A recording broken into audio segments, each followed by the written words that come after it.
Let's talk now about the various elements that go into getting a good sound playing slide.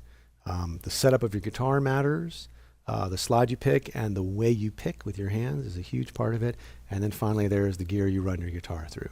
So starting with the guitar itself, I would say if you've got a guitar that's set up with paper thin action and 08s on top for 80s metal, that's going to make it a lot harder to play slide. What I would recommend is something with at least light gauge electric strings, like a 10 on top. And if you can stand to have not like that crazy cheese grater action, but something that you can still play regular guitar on, but also with a little higher action or a little more relief, just so there's a little more space between the strings and the fingerboard.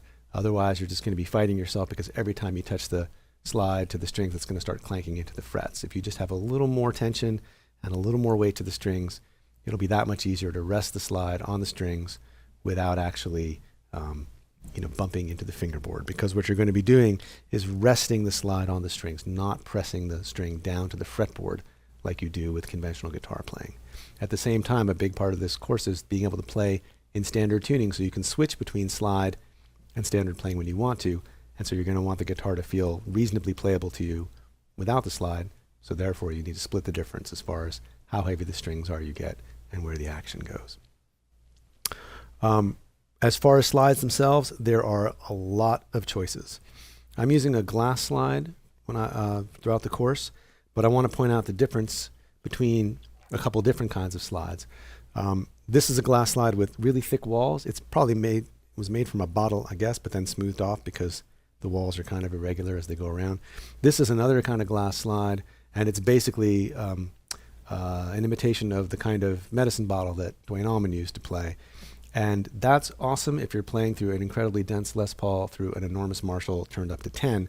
And then it doesn't matter that you have a really lightweight slide. But for most of us playing at more conventional volumes, this slide is really thin.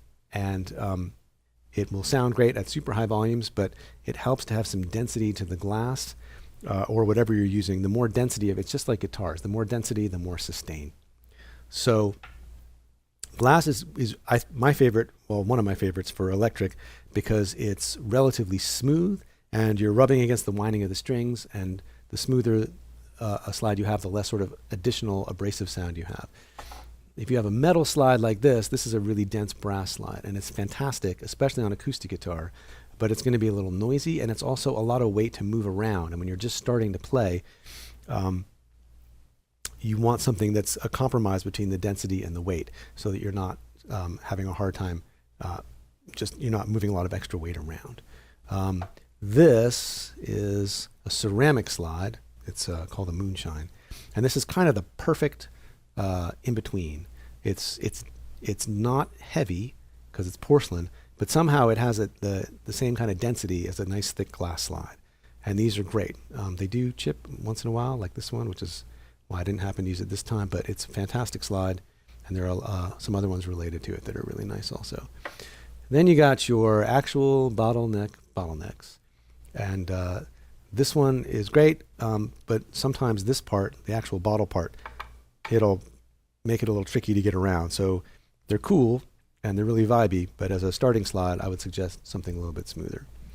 There's a lot of different ways to go, but definitely density and smoothness. And then also the fit. I personally would recommend something that is narrow enough on the inside that it will stop your second joint, because you want to be able to bend your finger for a variety of reasons. It feels awkward to have the slide all the way down and not being able to bend this finger. So it's nice if it stops right here. That makes it usually just snug enough that it won't fall off. And as far as what finger to put it on, the country blues guys were playing a lot of chord forms. Again, they were playing by themselves. And so putting on your pinky leaves the most number of fingers free to do other things. So if you're planning on switching back and forth a lot and having the slide on and not wanting to pick it up all the time, if you're going to play some chords and some rhythm parts and then play some slide, I think pinky's the way to go. A lot of electric players put it on their ring finger. Duane Allman did, and a lot of people were inspired by him. So I actually started off playing with it on my ring finger for the exact same reason. It's nice because you can grip it between your pinky and your middle finger and really hold on, but it does cut down on, it's a little awkward to use your pinky, and then that leaves you really kind of just 2 fingers, which if you're Django Reinhardt is no problem, but for the rest of us, it's kind of nice to have that 3rd finger. Very few people put it elsewhere. Bonnie Raitt wears it on her middle finger, but just plays single note licks. And that guy Dave Hull from Australia, he plays over the top with his index finger, and so does Adrian Ballou. But that's sort of on the outlying end of the spectrum as far as where you choose to put the slide. So the right hand, again, if you're thinking of doing this as a way to like add slide into what you're already doing, you probably play with a pick. I'm going to suggest you learn slide with your bare hands and learn to finger pick, because even though it's going to feel a little less familiar at first, you get so much more control over the sound. You can mute the strings so much better. You can get certain kinds of more aggressive attacks that are really characteristic of certain styles of slide. And it's just, it's also the way the vast majority of slide players actually play. There are people who play with a pick, and it can be done. It can be done great, and if you want to do it, that is super awesome. But I would suggest, since we're not actually going to use open tuning, that we could at least go halfway and use the right hand in the sort of typical slide way, and it will help really make up a lot for those times when not being in open tuning kind of makes a difference. So that's the guitar and the hands and the slide. And finally, let's just talk about gear a little bit. The kind of guitar doesn't really matter as long as it's set up properly, although it's nice to have something that sustains, so a solid body's good. I'm going to use all different kinds of pickup settings throughout the course. There are some typical combinations. I mentioned Duane Allman playing really loudly. He used a Les Paul, used humbuckers, used a Marshall, big, fat, sustaining sound, but mostly played single note stuff with it. Ry Cooder had a sort of has a sort of brighter and thinner sound, not in a bad way, just a sort of a different kind of attack and a different kind of sound. And at least through all his classic work in the 70s, mostly used Stratocasters.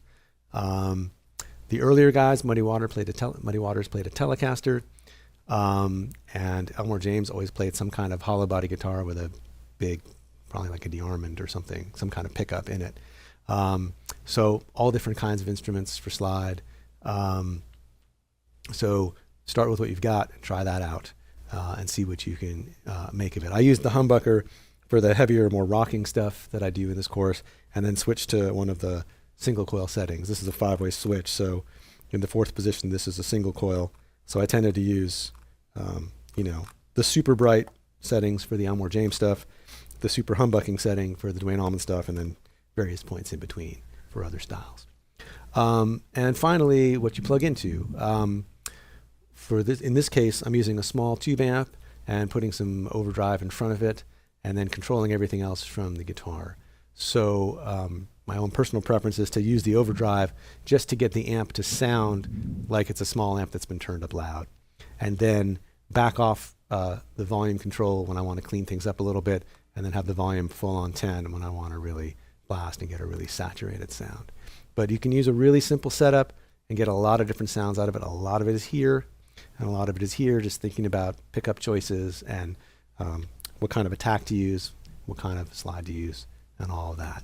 So a lot of it's just trial and error, just listening to recordings, listening to what you're playing, and just trying to figure out how to get those sounds that you're hearing.